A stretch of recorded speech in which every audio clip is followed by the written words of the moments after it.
Hello, my dear student friends. Now we are at session 13. In this session, we are going to study some major poets and their works.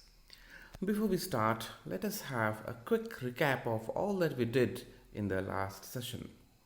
In the last session, we noticed that the post independence Indian English poets are different from their predecessors. There is a clear cut distinction between the quality or the nature of the poetry of the pre independence poets and post independence Indian English poets. So the difference is mainly in terms of their confidence, adhering to Indianness, logical development of feeling, and augmentative thought and precision of expression. So these are some of the new things that the new poets inculcated in themselves. What we notice is the new poets after independence, they were full of confidence and they adhered to the Indianness. Here, they restricted their themes to India. They were very specific in their choice of themes. Logical development of feeling and augmentative thought. This is also very important. Uh, the, the thought process was very logical, and even the feelings were also logically put in place. So, this is very well reflected in their poetry. And one more thing is, the precision of expression. So, their ability to express precisely was more compared to that of their predecessors.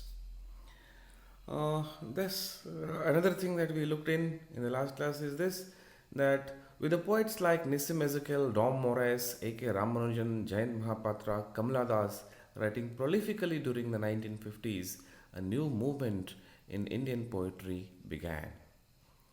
So these are very important poets because of whom you can see the rich harvest of poetry soon after independence.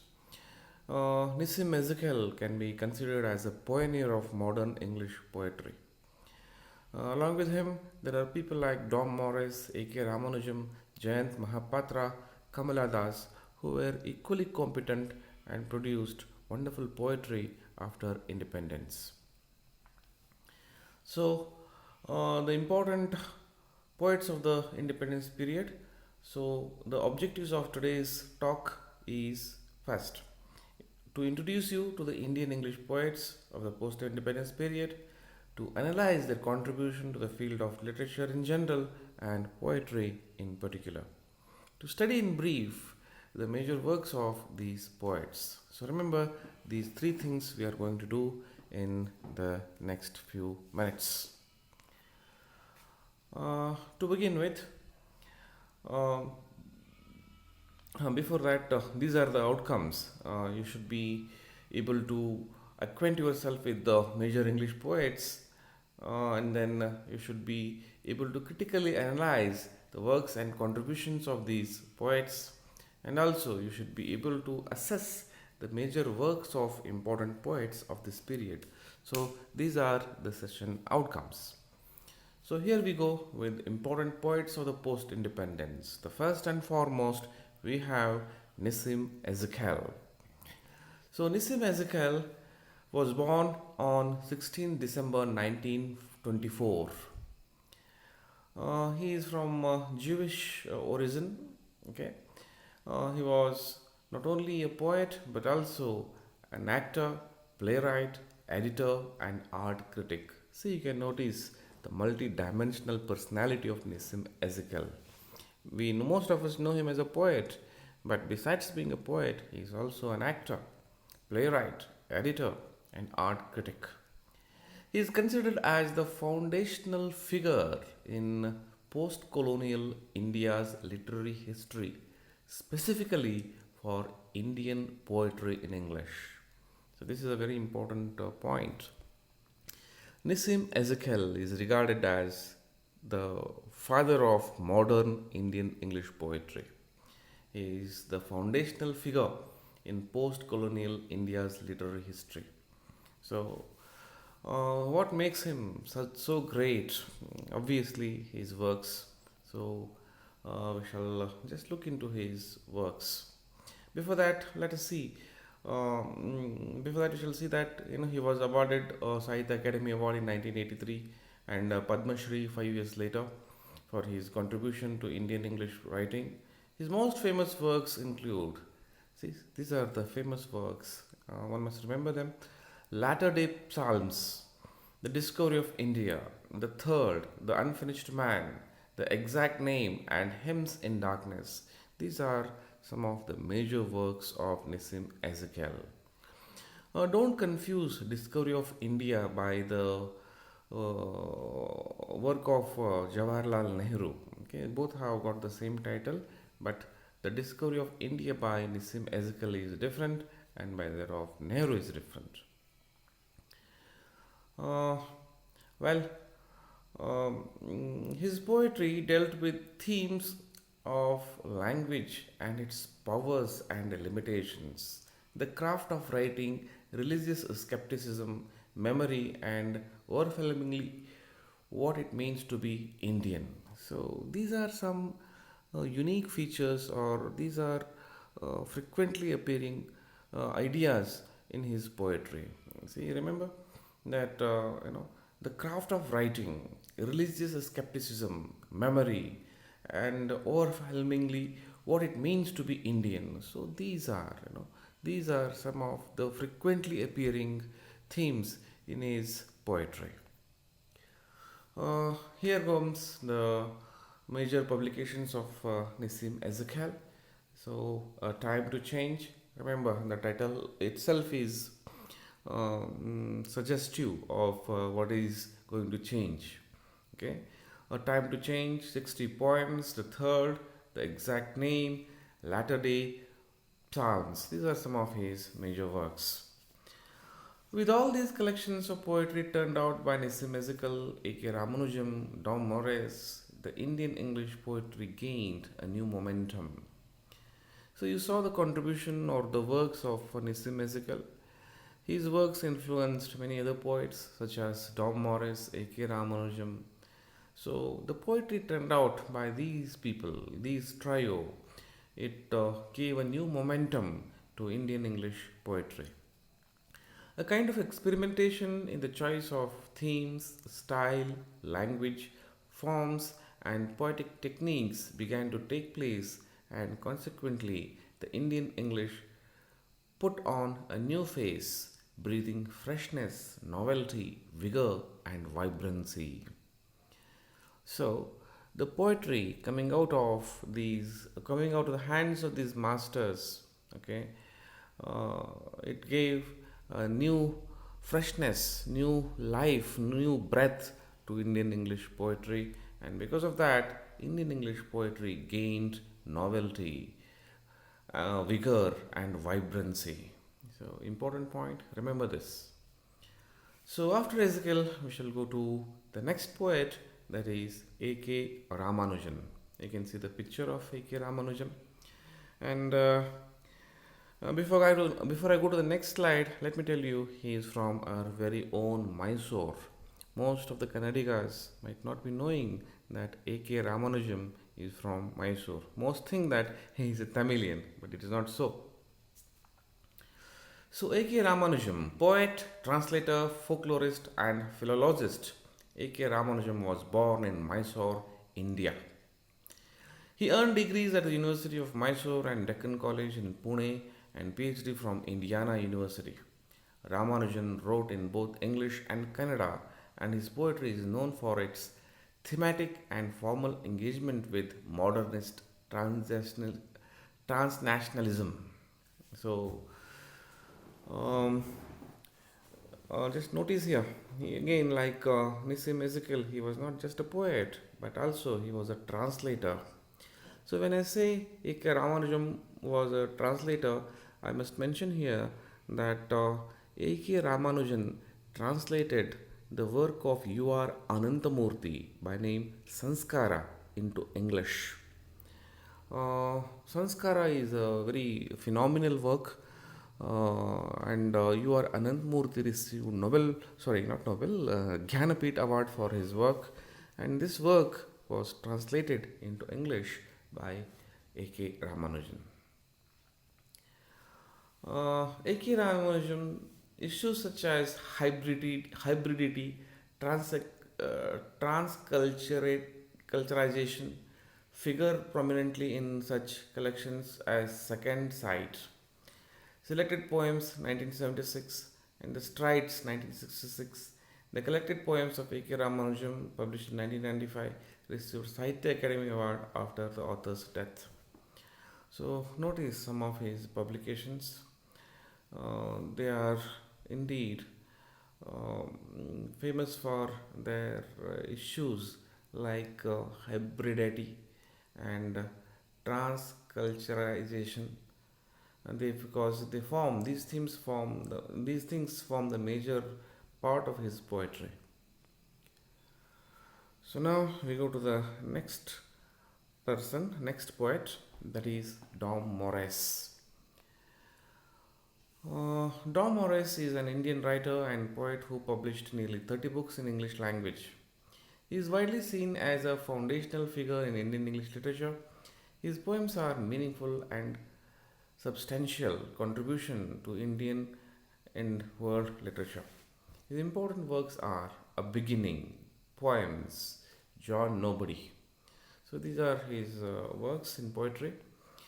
Okay, considered as a pioneer, one among the pioneer. Well, we shall now move on to another poet, that is Jayant Mahapatra. Widely regarded as one of the immortals of Indian literature and a practitioner of what Bruce King calls elite art of figurative imagery, Jayant Mahapatra is the most meditative and subversive voice of a disturbing silence. See, look at the title here, look at the wording here.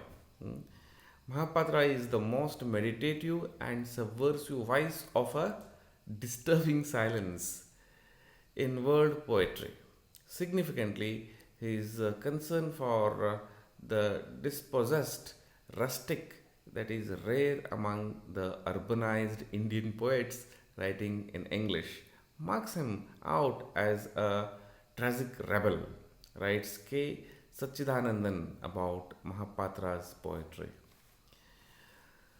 So you can notice here, unlike the urban poets, Jayant Mahapatra, he lived in his poetry has elements of rustic characters, and as K. Sachidanandan said, okay, um, Mahapatra is the most meditative and subversive voice of a disturbing silence. So, poetry on ordinary people, rustic people, is something not so popular, because most poets they are from urban background. If you look at Nissim Ezekiel himself, he is from Bombay, but Jayant Mahapatra, he wrote most of his poetry was on ordinary rustic characters. So that makes him different from most of other contemporary poets in his period.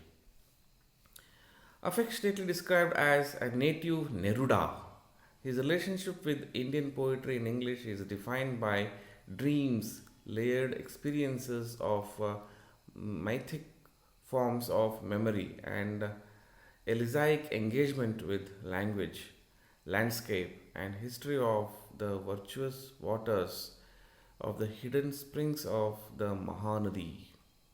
So, again, Mahanadi, I think Orissa is from Orissa. Uh, just read this phrase and try to understand what kind of writings that Jain Mahapatra did.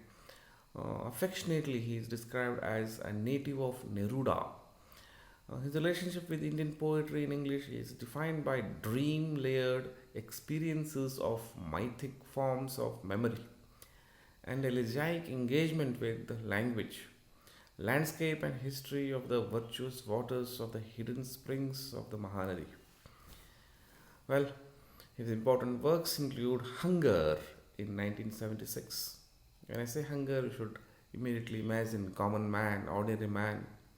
And it was written in 19, this was published in 1976, and you should go back to 1976, India of 1976, where earning food was a difficult time. Okay, A Reign of Rights, 1976 again. Selected Poems, 1987. Okay. Uh, well, after after Jayant Mahapatra, now we shall go to Arun Koladkar. You may see his picture here on the screen. Uh, Arun Koladkar was educated in Mumbai, where he works as graphic artist, a writer of Commonwealth Poetry, a winner of Commonwealth Poetry Prize. Koladkar has contributed to Kavi, Opinion Literary Review, New Writings in India, and The Shell and the Rain. He is a bilingual poet and has translated the Marathi poets, especially Tukaram, into English. His long poem, The Boat Ride, was published in the magazine Damn You. Jejuri appeared in 1976. So remember, Arun Koladkar uh, is a bilingual writer, writes in both Marathi and English, and he is a translator also. Most of the poems of Tukaram are translated into English by him. Uh, he has contributed immensely to some of the literary journals and magazines like Opinion Literary Review, New Writing in India, The Shell and the Rain, Kavi, etc. Moving on to Arun Koladkar's landmark work, that is Jejuri. Jejuri is Koladkar's most controversial book and is commonly viewed as a quest poem, a presentation of an encounter between modern consciousness and ancient religious tradition.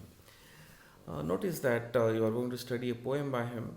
Okay, Jejuri is a place of worship where Khandoba is the supreme devotee of the place. So, in his collection of poems, Jejuri, he writes about the religious beliefs of the people, and that sounds little controversial. Commonly viewed as a quest poems, all the poems they are all viewed as quest poems. Note that, quest poems. Um, he presents an encounter. All the poems, in Jejuri, they are like an encounter between modern consciousness and ancient religious tradition. Okay. Now we have almost arrived at the end of today's session. So before I wind up, I would like to just sum up the whole session we studied so far. We studied in this chapter the major works of pioneers on post-independence Indian English poetry, namely Nissim Ezekiel, A.K. Ramanujan, Jayant Mahapatra, Arun Koladkar, and Dom Morris. The the post-independence poetry underwent a sea change as far as the themes are concerned. The poets are faced with the crisis of identity, so their poetry is one of the quest, a search for their self, a search for their cultural roots. So, all these searches, all these questions, all these sense of belongingness, they are very much present in the poetry of these poets. The reason for such themes of Indian poetry is not far to seek. The Indian poets who express themselves in English have their cultural roots in their community. Many of these Indian poets have been educated abroad, but since they belong to the middle class, they find themselves alienated within their own immediate circle and even from the westernized ethos. So, a sense of alienation is very much present in the poetry of A.K. Ramanujan. You can notice that we will explain that in detail when we study a representative poem by A.K. Ramanujan. So these are some of the important themes. And before we close this session, let's take a small quiz. Hunger is a collection of poems by which of the following poets? So just 2-3 minutes ago, I answered this question. I was explaining this to you. The right answer is B. Latter Day Psalms is a collection of poems that won Sahitya Academy Award in 1983 for which of the following author? So it is again B. Nissim Ezekiel. Jayant Mahapatra was a bilingual writer who wrote both in English and Oriya. The answer.